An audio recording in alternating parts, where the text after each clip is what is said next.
Alright guys, welcome to example 5 of 9.3. We're going to do part 1 first, and then we'll do another video for part 2. So for each of these arithmetic sequences, so arithmetic means that from one number to the next in the sequence, that it's only adding or subtracting. Let's see, so for part 1a, we want to find the common difference, and basically that just means from one term to the next, what's the common difference? You can see here it's jumping by 4s. So I'll use d as difference equals 4. The next part asks for the 10th term. If you look, we'll do this intuitively first just to kind of get comfortable with it. Again, none of this is going to be really that difficult. We have 1, 2, 3, 4, 5 terms, right? So if we want the 10th term, we need to go 5 more. And so if I want the 10th term, a sub 10, I know I'm already at 10 at this point, and I need 5 more terms. And each time I go to another term, I add 4. So that means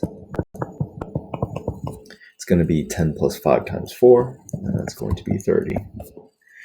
Now if we go to part C, we want a recursive rule for the nth term.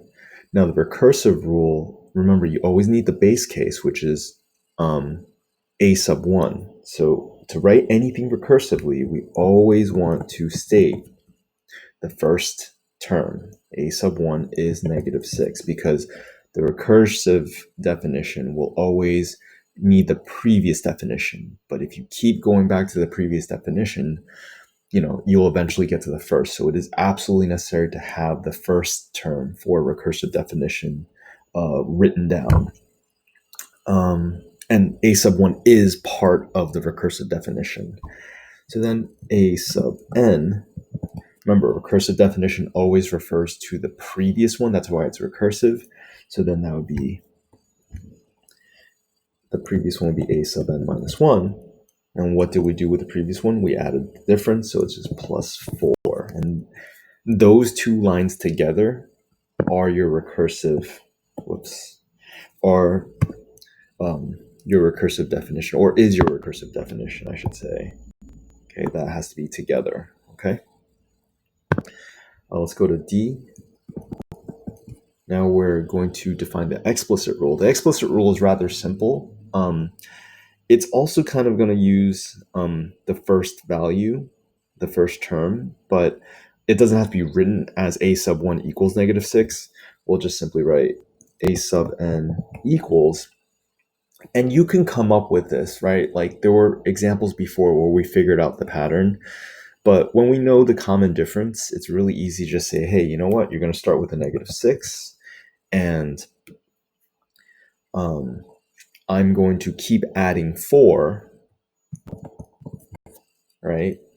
But I'm going to add 4 how many times? So if you think about it, if I am at the 100th term, right?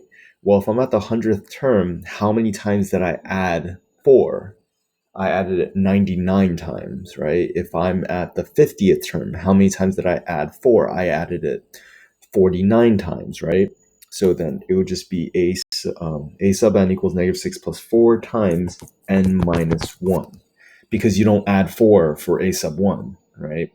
So all explicit definitions will basically take, I keep doing the wrong thing there. All of them will basically take on this sort of, so explicit definition for arithmetic would be a sub n equals a sub 1 plus your common difference times n minus 1. All right, I'll see you guys in part 2.